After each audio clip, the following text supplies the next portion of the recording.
केरल देश में एक मेधावी नामक राजा राज्य करते थे। शत्रुओं ने उनके देश पर चढ़ाई की।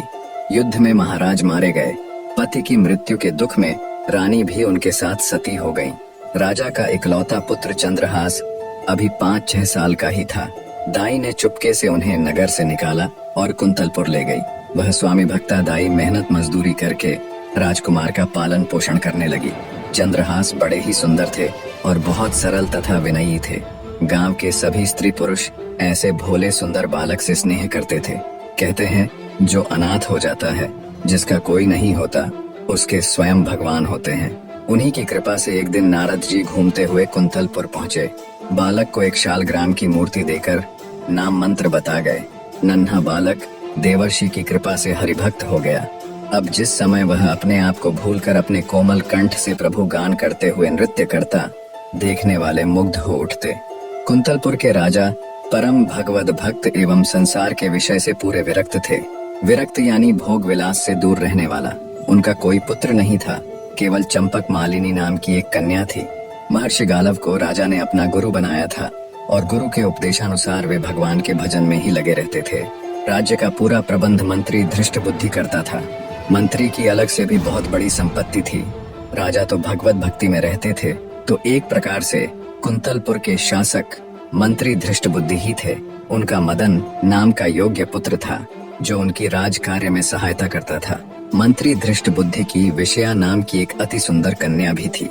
मंत्री की रुचि केवल राज कार्य और धन एकत्र करने में ही थी, किंतु उनका पुत्र मदन भगवान भक्त था। वह साधु संतों की सेवा करता था। इसीलिए मंत्री के महल में जहाँ विलास तथा राग रंग चलता था, वहीं कभी कभी संत भी एकत्र हो जाते थे।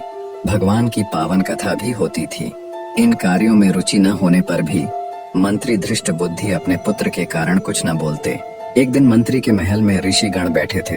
भगवान की कथा हो रही थी। उसी समय सड़क पर भवन के सामने से भगवान नाम कीर्तन करते हुए चंद्रहास बालकों की मंडली के साथ निकले। बच्चों की अत्यंत मधुर कीर्तन ध्वनि सुनकर ऋषियों के कहने से मदन ने सबको वहीं बुला लिया। चंद्रहास के साथ बालक नाचने गाने लगे। मंत्री धृष्ट बुद्धि भी इसी समय वहां आ गए। मुनियों ने तेजस्वी बालक चंद्रहास को तन्मय होकर कीर्तन करते देखा तो वे मुग्ध हो गए। कीर्तन समाप्त होने पर स्नेह पूर्वक समीप बुलाकर ऋषियों ने उन्हें बैठा लिया और उनके शरीर के लक्षणों को देखने लगे। ऋषियों ने चंद्रहास के शारीरिक लक्षण देखकर धृष्ट बुद्धि से कहा, मंत्रिवर, तुम इस बालक का प्रेम पूर्वक पालन करो, इसे अपने घर रखो। यही तुम्हारी संपूर्ण संपत्ति का स्वामी तथा इस देश का नरेश होगा। एक अज्ञात कुलशील राह का भिखारी बालक मेरी संपत्ति का स्वामी होगा। यह बात धृष्ट बुद्धि के हृदय में तीर सी लगी। वे तो अपने लड़के को राजा बनाने का स्वप्न देख रहे थे। अब एक भिक्षुक सा लड़का उनकी सारी इच्छाओं को नष्ट कर दे, यह उन्हें सहन नहीं हो रहा था। उन्होंने किसी से कुछ कहा नहीं, पर सब लड़कों को मिठाई देने के बहाने घर के भीतर ले गया। मिठाई देकर दूसरे लड़कों को तो उन्होंने विदा कर दिया, केवल चंद्रहास को रोक लिया। एक विश्वासी वधिक को बुलाकर उसे चुपचाप समझाकर पुरस्कार का भारी लोभ देकर उसके साथ चंद्रहास को भेज दिया। चंद्रहास ने जब देखा कि मुझे यह सुनसान जंगल में रात के समय लाया है, तब इसका उद्देश्य समझकर कहा, भाई, तुम मुझे भगवान की पूजा कर लेने दो, तब मारना। वधिक ने अनुमति दे दी। चंद्रहास ने शालग्राम जी की मूर्ति निकालकर उनकी पूजा की और उनके सम्मुख गदगद कंठ से स्तुति करने लगा। भोले बालक का सुंदर रूप, मधुर स्वर तथा भगवान की भक्ति देखकर वधिक की आंखों में भी आंसू आ गए। उसके हृदय में एक निरपराध बालक को मारने की बात सोचकर एक टीस उठी, परंतु उसे मंत्री का भय भी था। उसने देखा कि चंद्रहास के एक पैर में 6 अंगुलियां हैं। वधिक ने तलवार से जो एक अंगुली अधिक थी उसे काट लिया और बालक को वहीं छोड़कर वह लौट गया। वधिक ने महल जाकर जब धृष्ट बुद्धि को वह अंगुली दिखाई तो वह अंगुली देखकर बहुत प्रसन्न हुए। उन्हें लगा कि अपने बुद्धि कौशल से ऋषियों की अमोघ वाणी मैंने झूठी कर दी। कुंतलपुर राज्य के अधीन एक छोटी सी रियासत थी, चंदनपुर। वहाँ के नरेश कुलिंदक किसी कार्य से बड़े सवेरे वन की ओर से घोड़े पर चढ़े जा रहे थे। तभी एकाएक उनके कानों में बड़ी मधुर भगवान नाम कीर्तन की ध्वनि पड़ी। कटी अंगुली की पीड़ा से भूमि में पड़े पड़े चंद्रहास करुण कीर्तन कर रहे थे। राजा ने कुछ दूर से बड़े आश्चर्य से देखा कि एक छोटा देव कुमार जैसा बालक भूमि पर पड़ा है। उसके चारों ओर अद्भुत प्रकाश फैला है। राजा की कोई संतान नहीं थी। उन्होंने सोचा कि भगवान ने मेरे लिए ही यह वैष्णव देव कुमार भेजा है। घोड़े से उतरकर बड़े स्नेह से चंद्रहास को उन्होंने गोद में उठाया, उनके शरीर की धूल पोंछी और उन्हें अपने राजभवन में ले आए। चंद्रहास अब चंदनपुर के युवराज हो गए। यज्ञोपवीत संस्कार होने के पश्चात गुरु के यहाँ रहकर उन्होंने वेद, वेदांग तथा शास्त्रों का अध्ययन किया। राजकुमार ने अस्त्र शस्त्र चलाना तथा नीति शास्त्र आदि सीखा। अपने सद्गुणों से वे राज परिवार के लिए प्राणों के समान प्रिय हो गए। समय बीतने के साथ राजकुमार चंद्रहास अब एक हट्टा कट्टा सुंदर नौजवान बन चुका था। राजा कुलिंदक ने अब उन्हीं पर राज्य का भार छोड़ दिया। राजकुमार चंद्रहास के प्रबंध से छोटी सी रियासत हरिगुण गान से पूर्ण हो गई। राज्य में अब कोई दुखी नहीं था। चंदनपुर रियासत की ओर से कुंतलपुर को 10,000 स्वर्ण मुद्राएं कर यानी टैक्स के रूप में प्रतिवर्ष दी जाती थीं। अब की बार चंद्रहास ने उन मुद्राओं के साथ और भी बहुत से धन रत्न आदि उपहार भी भेजे। धृष्टबुद्धि ने जब चंदनपुर राज्य के ऐश्वर्य एवं वहां के युवराज के सुप्रबंध की बहुत प्रशंसा सुनी, तब वो स्वयं वहां की व्यवस्था देखने चंदनपुर गए। राजा कुलिंदक तथा राजकुमार ने उनका खुले हृदय से स्वागत किया। यहाँ आकर जब धृष्टबुद्धि ने चंद्रहास को देखा तो वो उसके तेज से ही पहचान गया कि ये तो वही बालक है, ये बच कैसे गया। उनका हृदय व्याकुल हो गया। एक बार फिर मंत्री धृष्टबुद्धि ने राजकुमार को मारने का षड्यंत्र रचा और एक पत्र देकर कहा, युवराज, बहुत ही आवश्यक काम है और दूसरे किसी पर मेरा विश्वास नहीं। तुम स्वयं यह पत्र लेकर कुंतलपुर जाओ और ध्यान रहे मार्ग में पत्र खुलने न पाए, कोई भी इस बात को न जाने। इसे सीधे मदन को ही देना। चंद्रहास घोड़े पर चढ़कर अकेले ही पत्र लेकर कुंतलपुर को चल पड़े। दिन के तीसरे पहर वे कुंतलपुर के पास वहां के राजा के बगीचे में पहुंचे। बहुत प्यासे और थके थे, अतः घोड़े को पानी पिलाकर एक ओर बांध दिया और स्वयं सरोवर में जल पीकर एक वृक्ष की शीतल छाया में लेट गए। लेटते ही उन्हें निद्रा आ गई। उसी समय उस बगीचे में राजकुमारी चंपक मालिनी अपनी सखियों तथा मंत्री कन्या विषया के साथ घूमने आई थी।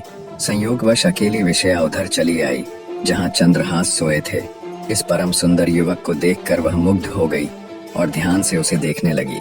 उसे निद्रित कुमार के हाथ में एक पत्र दिख पड़ा। कुतूहलवश उसने धीरे से पत्र खींच लिया और पढ़ने लगी। पत्र उसके पिता का था। उसमें मंत्री ने अपने पुत्र को लिखा था, इस राजकुमार को पहुंचते ही विष दे देना। इसके कुल, शूरता, विद्या आदि का कुछ भी विचार न करके मेरे आदेश का तुरंत पालन करना। मंत्री की कन्या को एक बार पत्र पढ़कर बड़ा दुख हुआ।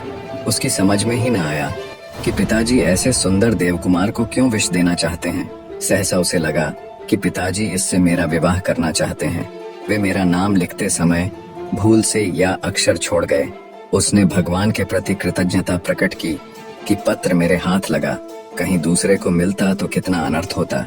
अपने नेत्र के काजल से उसने पत्र में विष के आगे उससे सटाकर या लिख दिया, जिससे विषया दे देना पढ़ा जाने लगा। पत्र को बंद करके निद्रित राजकुमार के हाथ में ज्यों का त्यों रखकर वह शीघ्रता से चली गई। चंद्रहास की जब निद्रा खुली तब वे शीघ्रता पूर्वक मंत्री के घर गए। मंत्री के पुत्र मदन ने पत्र देखा और ब्राह्मणों को बुलाकर उसी दिन गोधूली मुहूर्त में चंद्रहास से उन्होंने अपनी बहन का विवाह कर दिया। विवाह के समय कुंतलपुर नरेश स्वयं भी पधारे। चंद्रहास को देखकर उन्हें लगा कि मेरी कन्या के लिए भी यही योग्य वर है।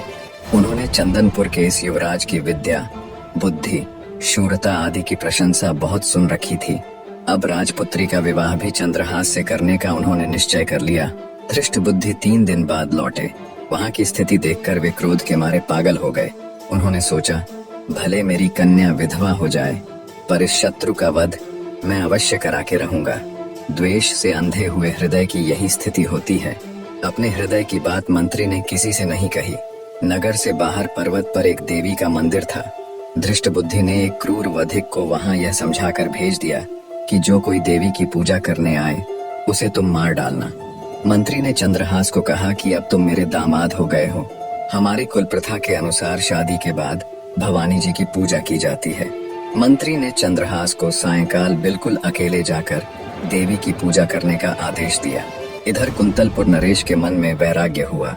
वो जल्द से जल्द अपनी पुत्री का विवाह चंद्रहास के साथ कराना चाहते थे। राजा ने मंत्री पुत्र मदन को बुलाकर कहा, बेटा, तुम्हारे बहनोई चंद्रहास बड़े सुयोग्य हैं। उन्हें भगवान ने ही यहाँ भेजा है। मैं आज ही उनके साथ राजकुमारी चंपक मालिनी का ब्याह कर देना चाहता हूँ। प्रातः काल उन्हें सिंहासन पर बैठाकर मैं तपस्या करने वन चला जाऊंगा। तुम उन्हें तुरंत मेरे पास भेज दो। इधर राजकुमार चंद्रहास पूजा की सामग्री लिए मंदिर की ओर जा रहे थे। तभी मंत्री पुत्र मदन राजा का संदेश लिए बड़ी उमंग से उन्हें मार्ग में मिले। मदन ने पूजा का पात्र यह कहकर स्वयं ले लिया कि मैं देवी की पूजा कराता हूँ, आपको महाराज ने तुरंत बुलाया है। और चंद्रहास को उसने राजभवन भेज दिया। जिस मुहूर्त में धृष्ट बुद्धि ने चंद्रहास के वध की व्यवस्था की थी, उसी मुहूर्त में राजभवन में चंद्रहास का राजकुमारी के साथ विवाह हो रहा था। मंत्री पुत्र मदन जब पूजा का थाल लेकर देवी के मंदिर में पहुंचा, वधिक ने उसी समय उसका सिर काट डाला। धृष्ट बुद्धि को जब पता लगा कि चंद्रहास तो राजकुमारी से विवाह करके राजा हो गए, उनका राज्याभिषेक हो गया और मारा गया, मेरा पुत्र मदन, तब व्याकुल होकर वे देवी के मंदिर में दौड़े गए। पुत्र का शरीर देखते ही शोक के कारण उन्होंने तलवार निकालकर अपना सिर भी काट लिया। संयोगवश धृष्ट बुद्धि को उन्मत्त की भांति दौड़ते समय राजकुमार चंद्रहास ने देख लिया था। वे भी तुरंत अपना घोड़ा ले उसी दिशा में चल दिए जिधर कुछ समय पहले ही उसका ससुर मंत्री धृष्ट बुद्धि गया था। वे तनिक देर में ही मंदिर में आ गए। सारा माजरा समझ अपने लिए दो प्राणियों की मृत्यु देखकर चंद्रहास को बड़ा क्लेश हुआ। उन्होंने निश्चय करके अपने बलिदान के लिए तलवार खींची।